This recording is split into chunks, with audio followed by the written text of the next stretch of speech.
Bonjour, je suis Nassim Oulman, directeur par intérim de la division du changement climatique, de la sécurité alimentaire et de la gestion des ressources naturelles à la Commission économique des Nations Unies pour l'Afrique, dont le siège est à Addis Abeba, en Éthiopie. Monsieur Ullmann, que peut-on retenir de la 12e conférence sur le changement climatique et le développement de l'Afrique? Alors, effectivement, comme vous l'avez si bien dit, il s'agit de la 12e édition de cette conférence sur le changement climatique et le développement en Afrique, dont le titre souligne euh, la singularité euh, de la question du changement climatique et du développement en Afrique. C'est-à-dire que contrairement au reste de l'humanité, qui est confronté au même défi majeur qui est le changement climatique et ses conséquences, l'Afrique a en plus un autre défi majeur qui est celui de son développement, compte tenu, entre autres, des dynamiques démographiques actuelles sur le continent. Aujourd'hui, nous avons des besoins énormes en matière de développement inclusif et durable, en matière de création d'emplois et de richesses. Mais en même temps, nous devons assurer une transition vers une économie beaucoup plus verte, décarbonée. Et ça entraîne une trajectoire qui est singulière pour le continent. Donc cette conférence, 12e conférence, dont le sujet majeur était le financement de l'action climatique,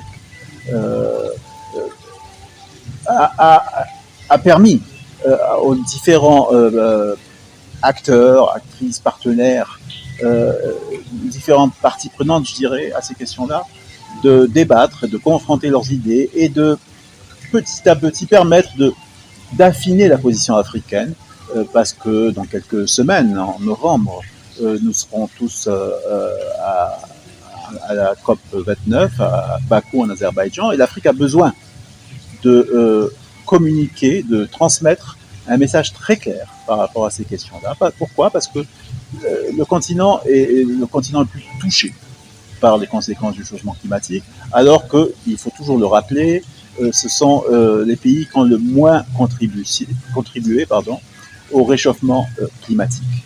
Donc, mais ce sont les pays qui payent le plus lourd tribut, avec aussi les îles, notamment les îles du Pacifique, mais aussi les îles africaines qui sont menacées aussi par la montée des eaux et par les conséquences du changement climatique. Donc c'est le continent qui paye le plus lourd tribut, mais qui est confronté à ces défis de développement en plus, et pour ne pas arranger les choses, est aussi confronté à la question de la crise de la dette.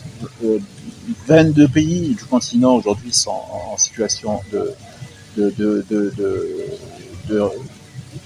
crise de la dette, ou très proche de la situation de crise de la dette, qui est une conséquence des crises multiples qu'on a connues ces 5 dernières années, notamment avec le Covid, notamment avec les crises, le conflit en Ukraine, qui a entraîné des tensions très importantes sur les différents approvisionnements.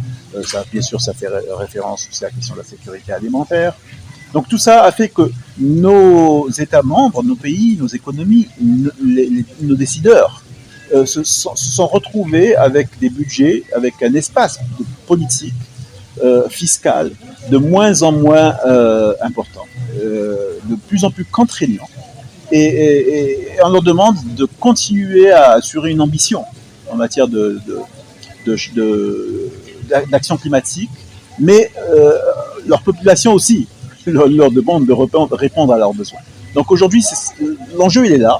Nous connaissons les solutions, nous connaissons assez bien les solutions, mais malheureusement, nous n'avons pas les financements nécessaires qui s'imposent, qu'on doit mobiliser pour ces solutions-là. Est-ce pour toutes ces raisons que le thème de cette conférence est le financement de l'adaptation? Absolument. Vous montrez un point fondamental. En effet, l'adaptation, c'est pour schématiser, l'adaptation, ça souligne la question de la construction de la résilience. C'est-à-dire, nos économies, nos sociétés sont vulnérables au changement climatique, sont très vulnérables au changement climatique. Il faut les adapter au changement climatique. Si je devais prendre une image, imaginez que j'ai une baguette magique et que demain, j'annule le réchauffement planétaire. C'est-à-dire on retrouve les températures d'avant l'ère industrielle. Il n'en demeure pas moins que nos pays, les pays africains, continueront, même si on revient à l'ère pré-industrielle, les pays africains continueront à subir les conséquences du changement climatique parce que le dérèglement atmosphérique il est tel que les catastrophes naturelles vont continuer pendant 20-30 ans, même s'il n'y avait plus de réchauffement climatique. Vous voyez ? Donc c'est une dynamique qui est en cours et pour cela, il faut s'adapter à ça. Donc même si alors imaginez qu'en plus on a le réchauffement, je n'ai malheureusement pas de baguette magique, et le réchauffement est de plus en plus important, et pour cela, nos pays, s'ils ne s'adaptent pas de manière rapide, ils vont payer un coût de plus en plus élevé. Et quand je parle de coûts de plus en plus élevés, ce sont les finances publiques dont il s'agit, entre autres. Bien sûr, je ne parle même pas des coûts humains qui sont irrécupérables. Une fois, je veux dire, ce sont des drames. Mais au-delà de cela, les finances publiques sont mobilisées pour répondre à ces catastrophes naturelles. Et effectivement, ces catastrophes sont de plus en plus fréquentes et de plus en plus importantes en termes d'intensité. De tout ça, quel est l'appel que vous lancez ? Donc l'appel que nous lançons grâce à cette conférence, c'est dans le cadre de la quantification collective des nouveaux objectifs pour pouvoir mobiliser ce financement climatique au niveau global. C'est le résultat qui a été discuté à la précédente COP et qui sera fortement discuté à la COP de Bakou, à la COP 29, pour avoir une quantification disponible à partir de février 2025. Donc demain quasiment, c'est dans 6 mois. Et ben dans cet exercice de quantification, où on quantifie vraiment les besoins, de quoi avons-nous besoin pour répondre à une mise en œuvre totale de l'accord de Paris, il s'agit d'identifier clairement et de quantifier les besoins en matière d'adaptation. Dans ce cadre de cette identification globale, ce qui ressort de manière très forte de cette conférence, c'est que les besoins d'adaptation doivent être clairement identifiés parce que justement, ça répond à la singularité du continent, ça répond aux besoins spécifiques du continent, et pour cela, c'est un message très fort que les négociateurs et les pays africains vont porter à Bakou. Nous souhaitons avoir une quantification de l'adaptation, du coût de l'adaptation et surtout de la mobilisation des finances pour y répondre. Deuxième message très important, c'est sur la qualité de ce financement. Effectivement, il est très important lorsque, une fois que nous quantifions et identifions les besoins, il est important de faire la distinction entre ce qui est prêt et ce qui est don. Les pays africains ne veulent pas plus d'endettement. Comme je le disais, nous sommes face à une crise de la dette. Nous avons 22 pays qui sont soit en crise, soit sur le point de l'être.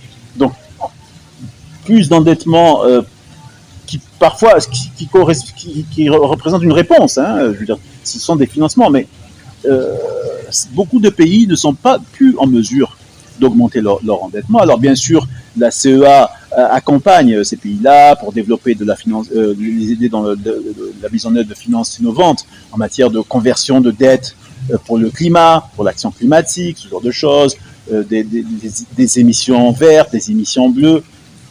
Mais tout cela effectivement représente des réponses. Mais en même temps, sur la question du principe, il est très important d'avoir une part très significative de ces financements climat qui soient des dons. Pourquoi ? Parce que les prêts, les pays finissent par les rembourser. À partir du moment où vous remboursez votre prêt, on ne peut pas considérer que c'est une aide que vous avez apportée. Vous avez payé ce prêt. Donc c'est votre contribution finalement qui fait partie de vos CDN, puisque vous avez pris un prêt, vous l'avez remboursé, donc grâce à ce prêt, vous avez mis en œuvre des solutions de décarbonation, de transition vers une économie neutre en carbone, et vous le remboursez ce prêt. Donc c'est bien votre contribution nationale et non pas une aide financière. Donc il est très important de faire ce distinguo entre prêt et don, et il est très important d'être d'accord sur le principe que les dons doivent représenter une partie importante et significative du financement climat. Monsieur Ullmann, les dons, au lieu de nous aider, ne nous avilissent-ils pas? Écoutez, tout dépend de ce que vous en faites. Effectivement, à partir du moment où il n'y a pas de conditionnalité liée aux dons, je ne vois pas beaucoup d'avilissement. En même temps, il faut voir un certain nombre d'expériences. Nos pays peuvent être très innovants en matière de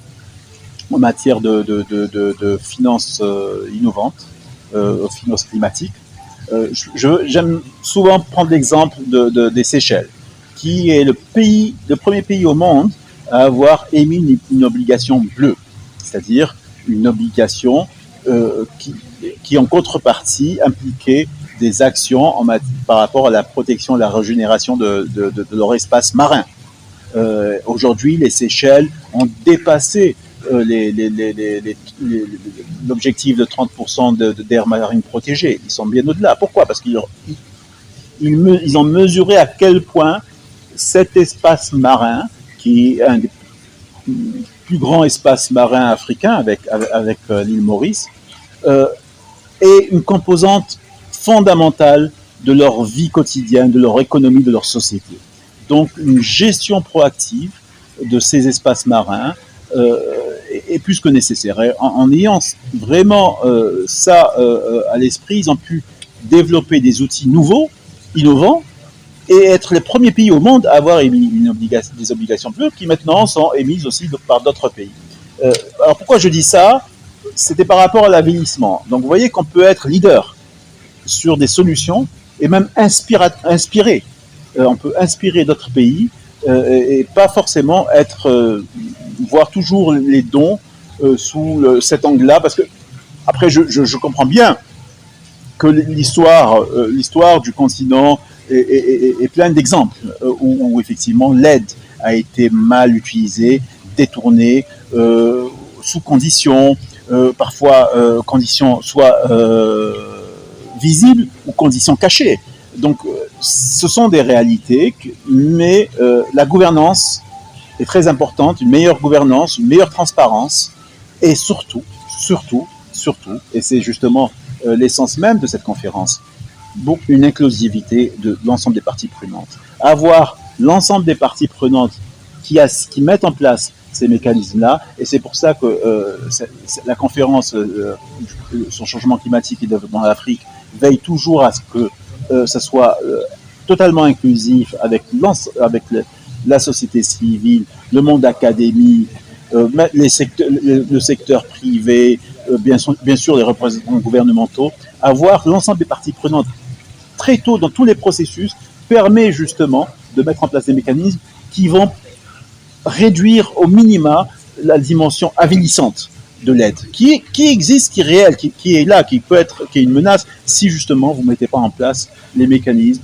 qui vous permettent d'avoir une gestion saine, une gouvernance transparente et en même temps qui permet d'avoir une vision et une ambition par rapport à l'utilisation de cela. Donc, charge à nous de mettre en place ces mécanismes-là, mais encore une fois, le pilier fondamental, c'est l'inclusion, c'est le fait d'avoir l'ensemble des parties prenantes. Merci, Monsieur Ullmann. Parlez-nous un peu du marché du carbone. Alors là aussi, c'est une question qui a bonne et mauvaise presse, je dirais, qui est importante. C'est un levier réel qui répond à deux objectifs. Premier objectif, objectif initial des marchés de carbone, c'est de créer des incitations économiques pour accélérer la transition vers la décarbonation. L'idée, c'est vraiment que les entreprises aient de plus en plus intérêt à décarboner parce que soit elles génèrent ainsi des crédits carbone, donc qu'elles peuvent vendre, ou en même temps si les entreprises très polluantes doivent justement compenser, acheter des crédits carbone, et comme c'est de plus en plus cher, pour elles, effectivement, à un moment donné, ça crée des incitations à investir dans des processus de production de plus en plus propres.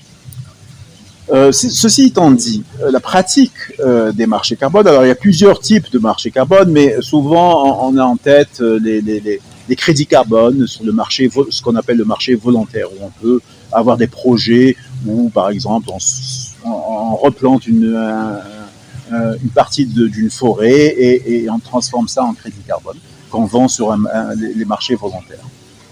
Et là, le problème qui se pose effectivement pour les pays africains, c'est que nous vendons ces crédits-là à très bas prix.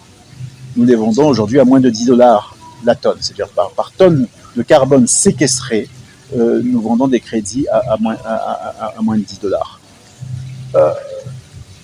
La raison est que le marché africain, si vous voulez, n'est pas encore mûr en matière on appelle ça, n'est pas de haute intégrité. C'est-à-dire, on n'a pas encore tous les mécanismes qui démontrent à la fois la transparence, le fait que c'est une contribution réelle, etc. Tous ces mécanismes autour de ce marché-là permettent de bâtir cette confiance qui fait que le prix va être de plus en plus élevé. Monsieur Ullmann, est-ce à dire que la filière du carbone n'est pas encore constituée? Oui, et il s'agit, en même temps, c'est une filière qui doit être constituée avec toutes ces dimensions, avec tous ces mécanismes. Alors, encore une fois, il y a dans un certain nombre de pays la question des communautés qui vivent dans ces espaces-là, qui n'a pas été prise en compte. Donc, les communautés qui vivaient par exemple, un espace forestier, se sont retrouvés du jour au lendemain bloqués dans l'utilisation de la forêt qu'ils faisaient depuis toujours. Donc ça, c'est des vraies questions. C'est pour ça que là aussi, l'inclusivité, pouvoir avoir ces communautés-là partie prenante des opérations carbone, mais en même temps avoir les mécanismes disponibles pour ces communautés, pour pouvoir porter soit des réclamations, pouvoir défendre leur point de vue lorsque justement ils subissent un préjudice de par ces opérations-là, ou en tout cas ils considèrent qu'ils n'ont pas été, soit ils n'ont plus accès, par exemple, comme je donnais l'exemple que je donnais, à leur outil de survie finalement, puisqu'ils vivaient de cette forêt-là, ou alors qu'ils considèrent que l'opération ne se fait pas vraiment à leur avantage. Donc mettre en place aussi ces mécanismes qui permettent à l'ensemble des parties prenantes de contribuer à la mise en place de cette filière, comme vous l'avez appelé, mais en même temps les mécanismes qui leur permettent aussi de pouvoir faire valoir leurs intérêts, leurs griefs, ou alors leur vision sur comment doit évoluer ce marché-là. Donc ça, c'est une question très importante. C'est pour ça qu'il y a beaucoup d'exemples négatifs, mais qui sont liés à l'absence, si vous voulez, de tous ces mécanismes-là, ou l'insuffisance de ces mécanismes-là. C'est pour ça que la Commission économique des Nations Unies pour l'Afrique, pour accélérer la construction de ces filières et surtout rendre ces marchés beaucoup plus ce qu'on appelle encore une fois de haute intégrité, travaille au niveau régional avec plusieurs pays, notamment avec les commissions climat, qui sont les commissions climat du bassin du Congo, la commission climat de la région du Sahel et la commission climat des îles africaines, qui permet justement de mettre en place des protocoles harmonisés sur plusieurs pays, et également des registres carbone régionaux.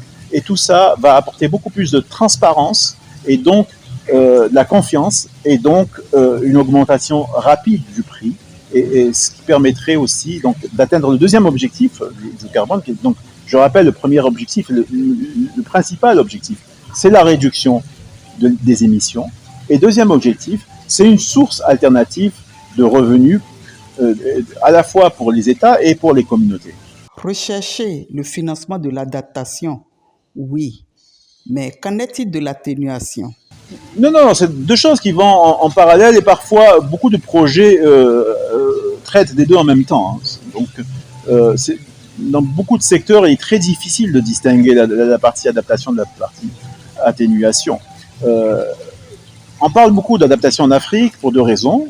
Premièrement, parce que, comme je le disais tout à l'heure, il y a une singularité africaine. Il y a des sociétés, des économies qui sont beaucoup plus fragiles, qui ont besoin de construire qui ont besoin de construire leur résilience, leur capacité à renaître d'une catastrophe naturelle, leur capacité à reconstruire et reconstruire mieux, et reconstruire des infrastructures qui soient beaucoup plus adaptées au changement climatique, reconstruire des secteurs, des filières agricoles notamment qui soient beaucoup plus adaptés au changement climatique. Donc c'est pour ça que les pays africains parlent beaucoup d'adaptation. Et la deuxième raison, c'est que les financements sur l'atténuation sont beaucoup plus disponibles que les financements sur l'adaptation. C'est-à-dire on a beaucoup plus de facilité à atteindre des financements sur l'atténuation comparé aux financements sur l'adaptation. C'est pour ça que les pays africains parlent beaucoup d'adaptation et réclament de manière forte et depuis un certain nombre d'années vraiment des engagements beaucoup plus importants sur ces questions-là. C'est pas le fait on ne cherche pas à ne pas faire de l'atténuation, mais surtout là où il y a vraiment un déficit, c'est en matière d'atténuation. Si je comprends bien, l'atténuation, c'est le moindre mal. L'atténuation, c'est un effort collectif global qui correspond à l'accord de Paris. Nous avons fait lors de la COP 28 le stock take, hein, l'état des lieux. Donc, nous avons vu qu'aujourd'hui, si nous n'avions pas fait tous les efforts d'atténuation au niveau global, nous serions sur une trajectoire de plus 4 degrés. Or, aujourd'hui, nous sommes sur une trajectoire de plus 2,8 en 2050, hein, d'ici à 2050. Donc, on voit bien qu'il y a des efforts d'atténuation qui sont faits, et ils sont faits au niveau global. Donc, bien sûr, on doit continuer et même augmenter l'ambition en matière d'atténuation. Mais encore une fois, ceci ne doit pas nous faire cacher aussi le fait qu'on a des besoins très particuliers, et ceci doivent être aussi exprimés dans nos plans nationaux d'adaptation de manière très forte. Et ces plans nationaux d'adaptation doivent être aussi doivent trouver le moyen d'être défendus au niveau continental, parce que justement c'est des besoins très importants que nos économies ont.